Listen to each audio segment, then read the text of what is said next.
Greetings, Instructor Staley and fellow classmates.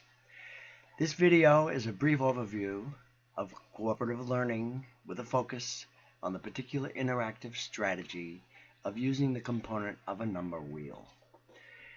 To begin, a student's desks should be organized into small groups. Ideally, each group will consist of 4 students. Each student is assigned a role. Group leader is responsible for ensuring that everyone is on task and equally involved in their assignments. The recorder is in charge of writing for the group.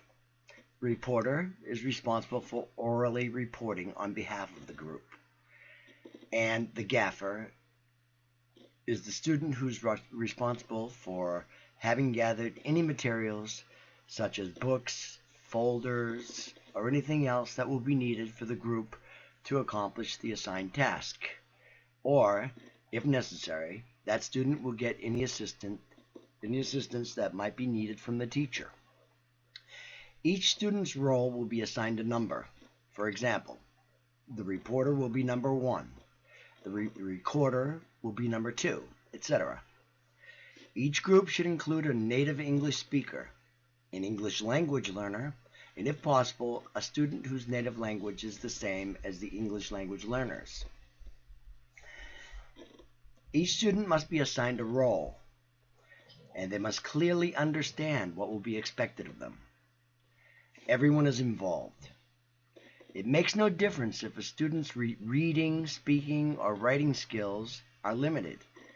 They will have the collaboration and support of the other members of their group.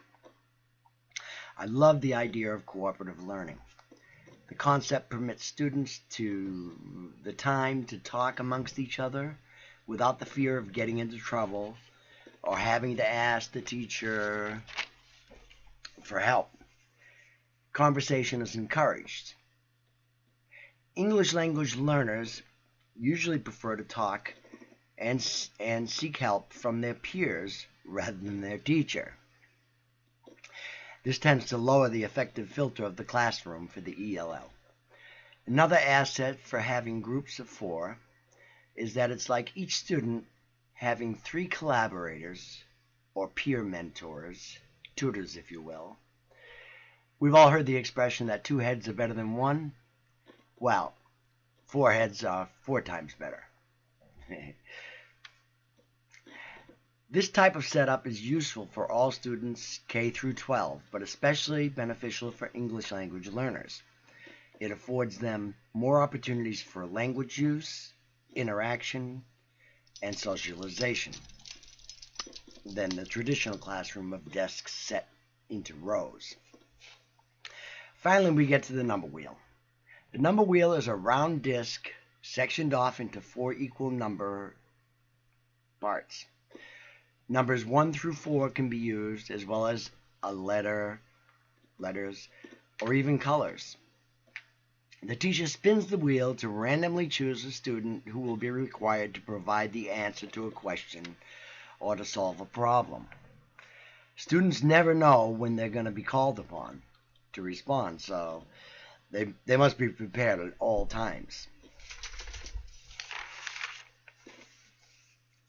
Students' roles and their groups should be switched around on a daily or weekly basis. This gives them all a chance to experience each role. Pre-planning is an important aspect that cannot be overlooked.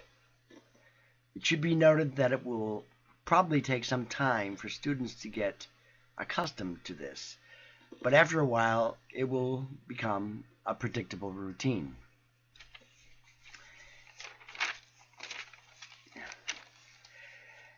Number wheels can be used for all subjects. Our focus is on language, but they are also useful for social studies, science, math, etc. I found some of the math number wheels to be interesting and fun.